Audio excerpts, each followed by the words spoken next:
Bonjour à tous. On va vous faire une présentation à deux voix, celle d'un aménageur et celle d'un promoteur avec qui on travaille, sur le thème du recours aux filières, aux circuits courts et aux hors-site en particulier. Donc, je présente très rapidement Grand Paris Aménagement. Là, vous êtes sur le stand des établissements publics d'aménagement. Grand Paris Aménagement en est le principal en Ile-de-France. On a environ 80 opérations. Et ce qu'il faut retenir, c'est que en tant qu'aménageur, sur nos opérations, on est prescripteur de la qualité des constructions, de la qualité des modes constructifs.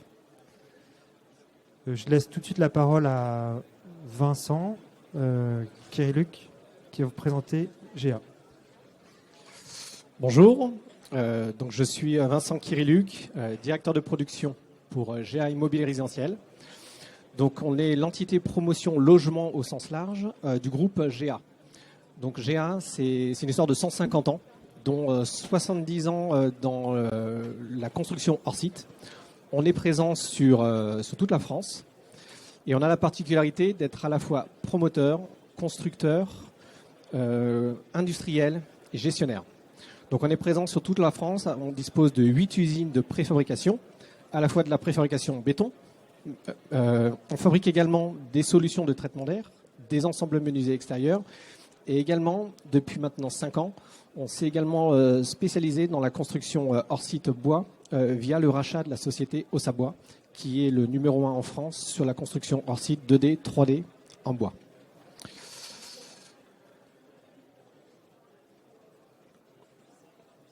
Voilà, donc un petit rappel, voilà quelques photos références de nos usines qui montrent aujourd'hui toute la multitude d'activités que l'on peut assurer sur nos chaînes de fabrication. Oui, donc avant de détailler plus avant l'éventail des solutions hors site, l'éventail ce que vous pouvez appeler avant les filières sèches, je voulais juste rappeler ici les enjeux environnementaux prégnants, pressants auxquels on est soumis, et rappeler qu'à l'heure actuelle, le secteur de la construction, la fabrique de la ville est un grand gaspilleur de ressources.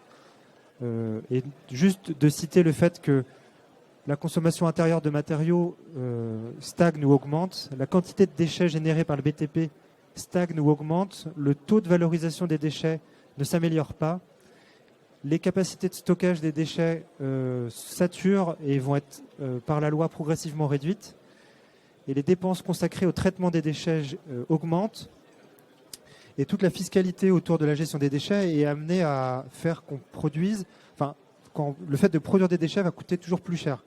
Donc changer les modes constructifs, changer les façons de concevoir les bâtiments, on pense qu'il y a différentes solutions à activer, dont celle dont on va vous parler maintenant, le hors-site. Voilà. Donc, juste comme ça, se dire que, avant de parler de hors-site, on peut dire que le fait de rationaliser la construction, d'industrialiser la construction, c'est-à-dire de déplacer une partie de la construction d'un bâtiment en usine, ça permet un certain nombre de choses. Et là, j'en cite quelques-uns qui sont peut-être des messages un peu simplifiés et résumés, mais qui permettent de retenir un peu l'essentiel. Le fait de rationaliser la construction permet d'alléger le bâtiment, et en poids carbone.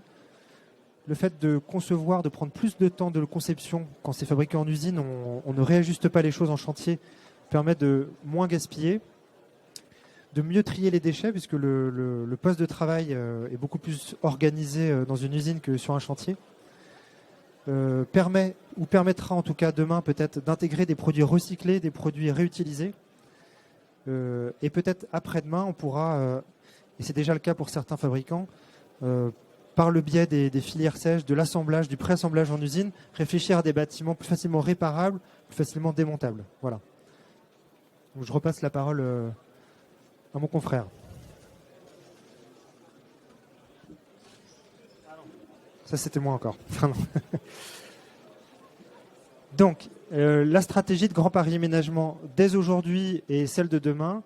Dès aujourd'hui, depuis cette année, depuis le 1er janvier 2023, tous les programmes immobiliers qui sont développés au sein de nos opérations sont à minima RE 2020 plus 3 ans, labellisés biosourcés et avec un principe structurel qui proscrit les refends et les voiles béton coulés en place et qui prescrit, à l'inverse, beaucoup plus les structures poteau-poutre qui sont beaucoup plus flexibles pour les constructions. Et demain, et on vise une trajectoire pour le recours aux filières hors site conséquente pour tous nos projets avec un cap autour de 80% d'ici 2031. Une manière d'y arriver, et on en a déjà parlé un tout petit peu ce matin, c'est de faire des projets démonstrateurs et en s'appuyant sur ces projets démonstrateurs de capitaliser, de trouver les solutions reproductibles.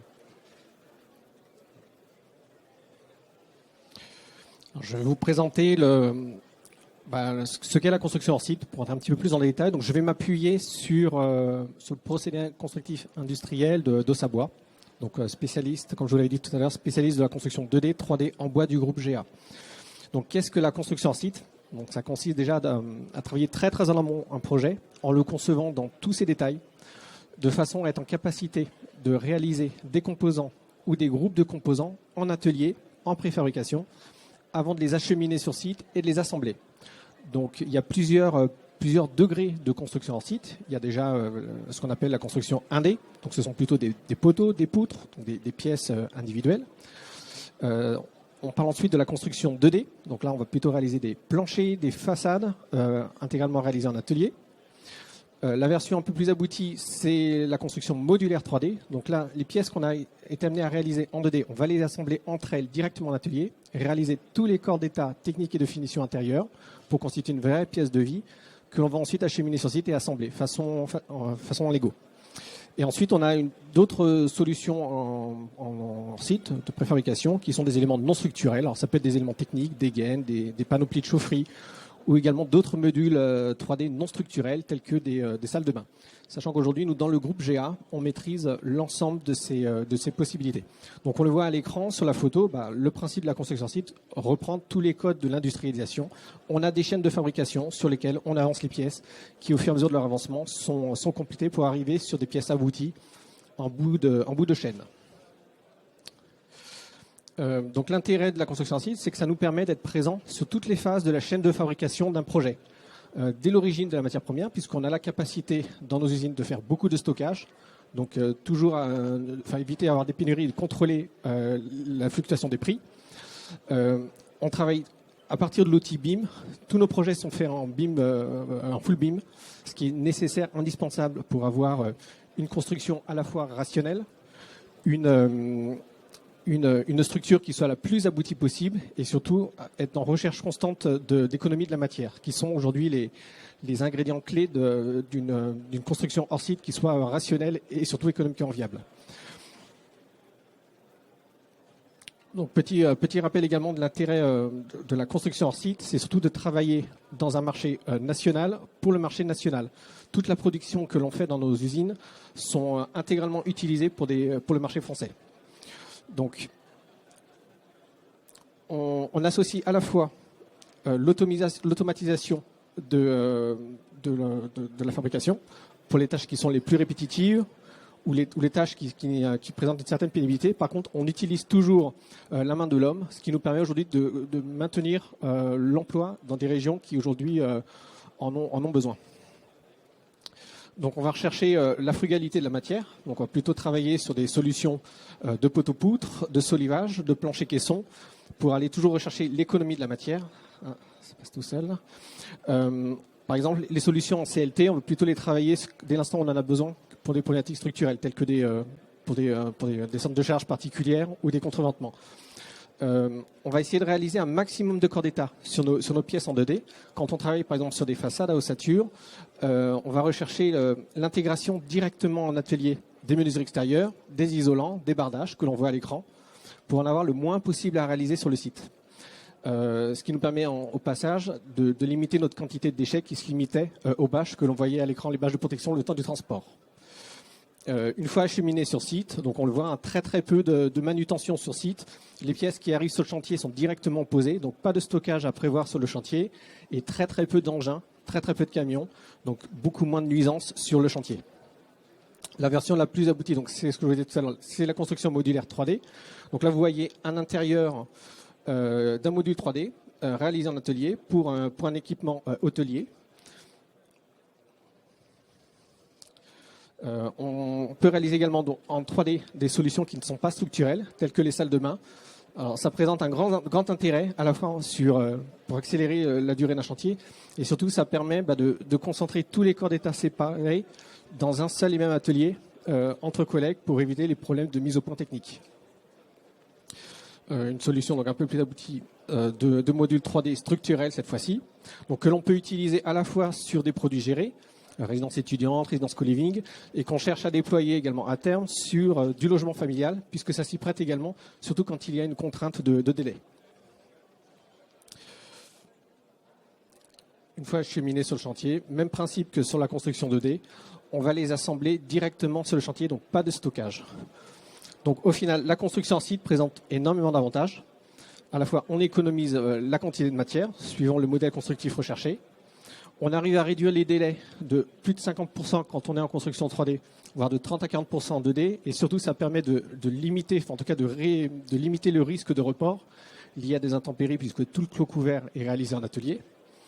On n'a plus de nuisance de chantier, plus de poussière, plus d'allées et venues de camions, à part ceux qui vont livrer les pièces. Un impact carbone, notamment lié à l'usage du bois, considérablement réduit. Tous les projets qu'on a étudiés depuis 2 ans sont à minima seuil 2028, RE20 pour pas dire 2031. Et surtout, on offre des conditions de travail optimales à tous nos collaborateurs, puisqu'ils travaillent dans des conditions de sécurité et de confort parfaites. Ils travaillent à hauteur d'homme pour éviter tous les risques. Et ça permet de bénéficier d'une qualité de finition exemplaire de niveau industriel. Je peux peut-être rajouter juste un mot, c'est de nous dire que nous, aménageurs, ça nous intéresse beaucoup, tous ces aspects de la construction hors site, j'y reviens juste, pour plusieurs raisons. Quand on est de plus en plus dans des sites contraints, avec des riverains, en recyclage urbain, avec des zones habitées, et donc le fait de construire de manière avec beaucoup moins de nuisances, de poussière, de bruit, parce que les choses arrivent préassemblées, ça permet aussi de faire passer auprès des collectivités, auprès des élus, un projet beaucoup moins à nuisance pour l'environnement. Ensuite, notre directeur général Stéphane Defay le disait tout à l'heure, c'est aussi une façon de revoir complètement la façon de construire et c'est vraiment un changement de paradigme dans la façon de construire les choses, même si il n'y a rien de nouveau, hein, c'est des choses qui, surtout dans la filière bois, existent depuis un certain temps. Le fait de l'estampiller hors site et de réfléchir de cette façon-là, ça apporte tout un nouvel angle de lecture hyper intéressant. Et surtout, ça répond, et il faut quand même le mettre en priorité numéro 1, ça permet de répondre à l'impact carbone et à l'économie de ressources, qui sont vraiment les deux fil directeur de ce pourquoi on s'est penché sur les solutions hors site. Donc j'en arrive maintenant à présenter quelques projets dits démonstrateurs. Celui-là en question, justement, il est fait en copromotion avec GA Smart Building à Saint-Cyr, dans un contexte où le projet sera regardé par un ABF. Le projet a des contraintes architecturales assez fortes, parce qu'on est dans la perspective de Saint-Cyr, on est dans la perspective du château, pas très loin du château de Versailles. Donc ça, c'est un projet qu'on développe avec ITAR comme architecte, donc qui vient d'être désigné lauréat suite à un concours. Et donc il est en cours de développement avec un permis de construire sans doute dans les mois à venir, très rapidement. Alors peut-être un petit rappel, c'est l'ambition que l'on s'est donnée sur ce projet, c'est que 50% des travaux qui vont être réalisés en superstructure soient réalisés en hors site. Donc ça va nous obliger à aller au-delà de ce qu'on est même capable, nous, de faire dans le groupe, en allant rechercher toutes les solutions techniques de tous les corps d'état techniques permettant d'être réalisés en préfabrication. Oui, voilà. C'est comme le dit Vincent, notre tableau de bord, ce sera la part du coût travaux dédié à des solutions hors site. Un autre projet qui finalement s'est avéré hors site sans que ça a été l'objectif initial. L'objectif initial, c'était de faire un bâtiment RE 2028. Et du coup, c'est intéressant comme conclusion, c'est que in fine, là on en est au stade de marché entreprise. In fine, c'est un bâtiment qui a recours fortement à des solutions hors site sur l'opération Fort d'Aubervilliers. Encore une fois, c'est une copromotion Grand Paris Aménagement et Délices. Et donc c'est un lot de logements, j'ai plus le nombre exact en tête, et donc les principes constructifs font appel à du préfabriqué béton, a de la façade à ossature bois préassemblée, a du béton bas carbone préfabriqué, pré-mur, etc. Enfin, on a toute une série de solutions qui finalement sont arrivées sur le tapis parce que la commande initiale, c'était de faire un démonstrateur RE 2028. Donc on voit que l'un implique l'autre, qu'il y a un certain nombre de déductions entre les deux. Après, je vais citer, mais sans m'y attarder, un projet où nous ne sommes pas copromoteurs, mais nous avons cédé un terrain au bailleur 3F pour réaliser sur la ZAC Encre de Lune à Trilport un projet innovant par son montage, puisqu'il a fait appel à, et ça a été très bien développé par 3F, à ce qu'on appelle de la loi MOP inversée, c'est-à-dire qu'une entreprise, un groupement d'entreprises générales a été désigné avant que la maîtrise d'œuvre, l'architecte, soit désigné par la suite. Donc il y a eu tout un travail subtil à trouver des points d'articulation, des points d'accord au préalable avec le groupement d'entreprises, avant de se lancer ensuite dans la maîtrise d'œuvre et que ce soit quand même un projet qui puisse vivre aussi sa conception. Donc I3F saura très bien en parler plus en détail, mais a nécessité la rédaction de contrats d'interface, la nécessité de rédiger des cahiers des charges industriels aussi, et une notion de prix pivot. Voilà. J'en dis pas plus. Donc le groupement, c'était de Mathieu Hébard et Vestac. Voilà.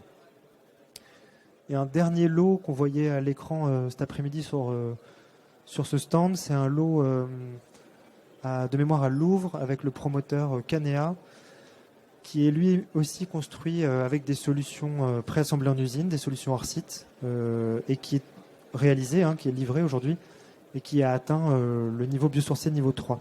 Ça aussi, c'est une autre conclusion, c'est qu'on arrive très vite à des quantités de matériaux biosourcés assez élevées sur les projets qui ont recours à des solutions hors site préfabriquées en usine.